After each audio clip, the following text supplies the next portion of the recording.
Hello students, welcome to my YouTube channel e-learning hub. আজিৰ এই ভিডিঅ'টোত মই তোমালোকৰ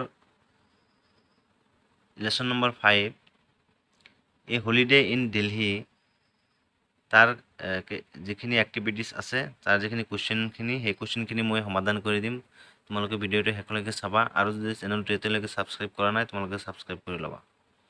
ইয়াৰ আগৰ ভিডিঅ'টোত মই ইয়াৰ যিখিনি লেসন এই লেসনটোৰ অসমীয়া মিনিং বা ট্ৰান্সলেশনখিনি মই দিছিলোঁ। গতিকে তোমালোকে যদি সেই ভিডিঅ'টো চোৱা নাই তোমালোকে ডেসক্ৰিপশ্যন বক্সত গৈ সেই ভিডিঅ'টো চাব পাৰিবা। তাতে মই লাইন বাই লাইন ট্ৰান্সলেশনখিনি বা অনুবাদখিনি মই দিছিলোঁ। গতিকে এতিয়া আমি কুৱেশ্যনলৈ আহোঁ। কুৱেশ্যন 1ত যেটো এ আছে ইয়াতে কেইটামান তোমাৰ MCQ দিয়া আছে, মানে মাল্টিপল চয়েস কুৱেশ্যন। তোমাৰ 4টাকৈ অপশ্যন দিয়া আছে, সেই অপশ্যনৰ পৰা শুদ্ধটো বিচাৰি উলিয়াব লাগিব।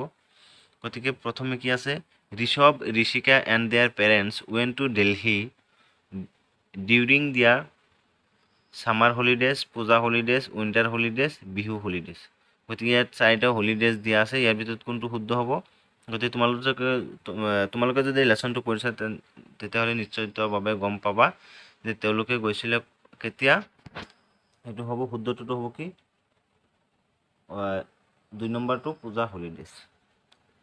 তাৰপিছত they went to Delhi by air, bus, train, their own car. আৰু সিহঁতে দিল্লীলৈ কেনেকৈ গৈছিলে? শুদ্ধটো হ'ব কি এয়াৰ, সিহঁতে উৰাজাহাজত গৈছিলে, মানে হাৱাত গৈছিলে। Maple Inn is a lovely, Maple ইনটো এটা ধুনীয়া এটা কি আছিলে, পেলেচ আছিলে, ফৰ্ট, ৰেষ্টুৰেণ্ট, হোটেল। এইটো কি আছিলে? মেপল ইনটো এটা কি আছিলে? Hotel. Rishabh found a wallet lying on the seat of the bus, floor of the hotel, floor of the bus আৰু বাছ ষ্টপ। এইটো কি হ'ব? ফ্লোৰ অফ দ্য বাছ, মানে বাছৰ ফ্লোৰত এইটো বিচাৰি পাইছিলে।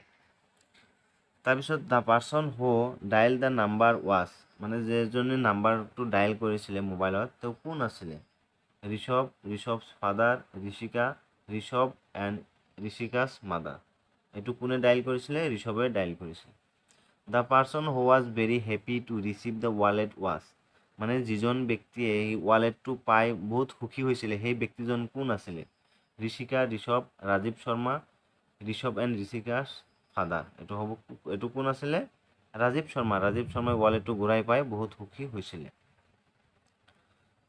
তাৰপিছত কুৱেশ্যন নম্বৰ 2 চোৱা, ইয়াতে কৈছে যে here are some sentences about Rishabh and Rishika's holiday, arrange the sentence in chronological order as they happened in the story।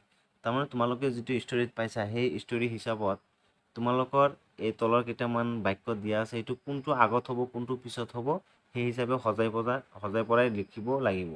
ইয়াতে চোৱা কেইটামান যিটো প্ৰথমে যিটো দিয়া আছে, they saw the Red Fort and India Gate, they went to Agra, Rishabh and Rishika pleaded with their father for a holiday trip to Delhi, they returned the wallet to its owner, tickets were bought and the hotel was booked, Rishabh found and picked up a wallet lying on the floor of the bus।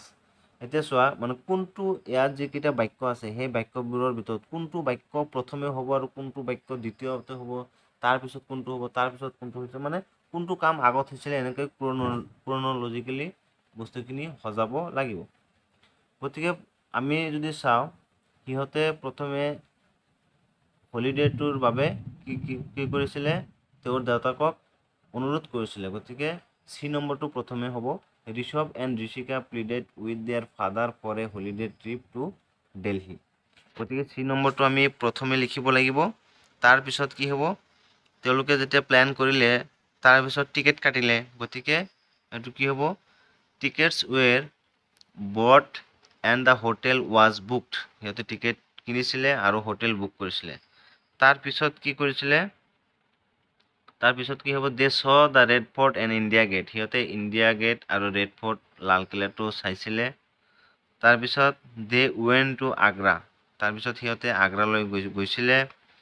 তাৰপিছত Rishabh found and এইটো কি হ'ব? Rishabh found and picked up a wallet lying on the floor of the bus. একেবাৰে লাষ্টত হ'ব কি?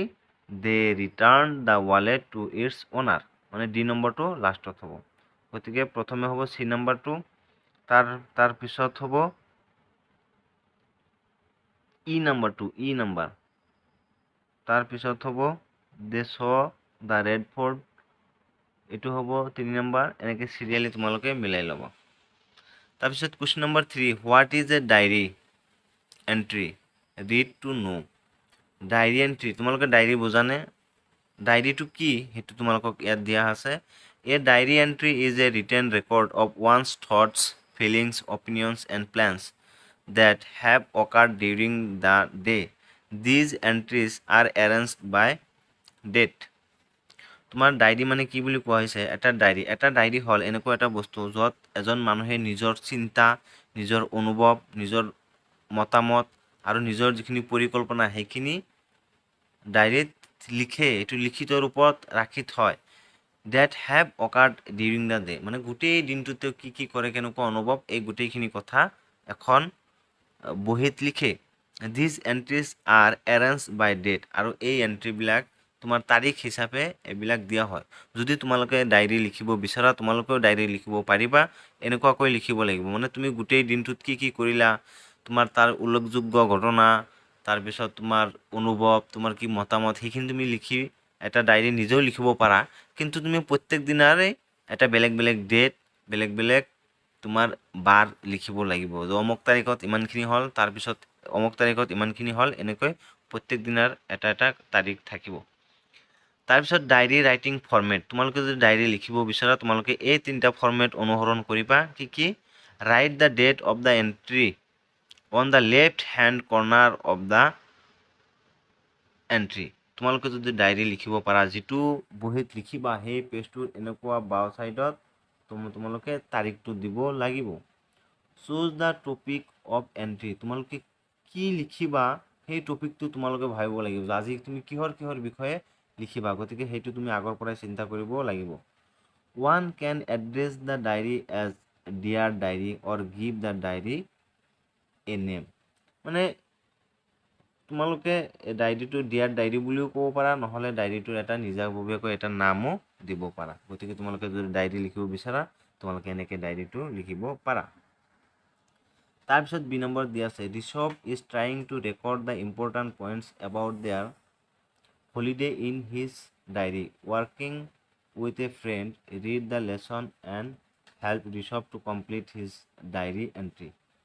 গতিকে ঋষভে এখন ডায়েৰী লিখিব বিচাৰিছিলে, তেওঁ ডায়েৰীটো কেনেকৈ লিখিলে তোমালোকে ইয়াত চাব পাৰিবা আৰু তোমাক হেল্প কৰিব দিছে। গতিকে মই এইখিনি সমাধান কৰি দি আছোঁ। অক্টোবৰ 5, অক্টোবৰ মাহৰ 5 তাৰিখ চোৱা, তেওঁ ঋষভে তাৰিখটো দিলে, started our journey to Delhi. তেওঁলোকে ঋষভে এনেকৈ ডায়েৰীটো লিখিলে যে অক্টোবৰ মাহৰ 5 তাৰিখে সিহঁতে জাৰ্ণিটো আৰম্ভ কৰিলে, আৰু উল্লেখযোগ্য ঘটনাখিনি তুমি ডায়েৰীত এণ্ট্ৰি কৰিব লাগিব। গতিকে ঋষভে তেনেকুৱাকৈ উল্লেখযোগ্য ঘটনাখিনি ইয়াত বৰ্ণনা কৰিছে, তুমি তাতে খালী ঠাইখিনি পূৰ কৰি তেওঁৰ ডায়েৰী লিখা কামটো কমপ্লিট কৰি দিব পাৰা। গতিকে প্লেচ উই ভিজিটেড, তাৰমানে ঋষভসকলে কি ভিজিট কৰিলে। ঋষভসকলে ভিজিট কৰিলে ৰেড ফৰ্ট, ইণ্ডিয়া গেট আৰু তাজমহল। ইয়াতে দিয়া আছে না 3টা অপশ্যন। প্ৰথমে ইয়াতে দিবা কি ৰেড ফৰ্ট, ইয়াতে দিবা ইণ্ডিয়া গেট আৰু and Taj Mahal. Hotel we stayed in, আৰু সিহঁতে যিটো হোটেলত থাকিছিলে সেই হোটেলটোৰ নাম কি আছিলে, মেপল ইন। ইয়াতে মেপল ইন লিখিব লাগিব। What I found under my seat, মই মোৰ চিটৰ তলত কি পাইছিলোঁ, wallet. Who it belong to, আৰু এইটো কাৰ আছিলে, এইটো হ'ব Rajiv Sharma. How I found mister Sharma, মানে মিষ্টাৰ শৰ্মাক মই কেনেকৈ বিচাৰি পাইছিলোঁ, by calling his phone number. ইয়াতে লিখিব লাগিব কি, by calling his phone number. Where I return the wallet, মই এই ৱালেটটো ক'ত ঘূৰাই দিছিলোঁ।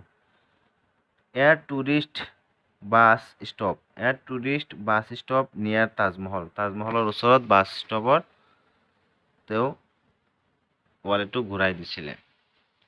The most memorable thing about our vacation, আৰু সিহঁতৰ এই ভেকেশ্যনৰ আটাইতকৈ স্মৰণীয় বিষয়টো কি আছিলে, এইটো কি আছিলে, হেপিনেছ অন দ্য ৱালেট অনাৰ ফেচ, মানে সেই ৱালেটটো বিচাৰি পাই ৰাজীৱ শৰ্মাৰ মুখত যিটো সুখ বা মুখত যিটো হাঁহি আছিলে, এইটোৱে তেওঁলোকৰ মানে মেমৰেবল থিং আছিলে, যে এজন মানুহে ঘূৰাই পোৱা বস্তুটো মানে হেৰাই যোৱা বস্তুটো যেতিয়া ঘূৰাই পায় তেওঁৰ কেনেকুৱা লাগে সেইটো চাই তেওঁলোকৰ বেছি মেমৰেবল আছিলে তেওঁলোকৰ ট্ৰিপটো।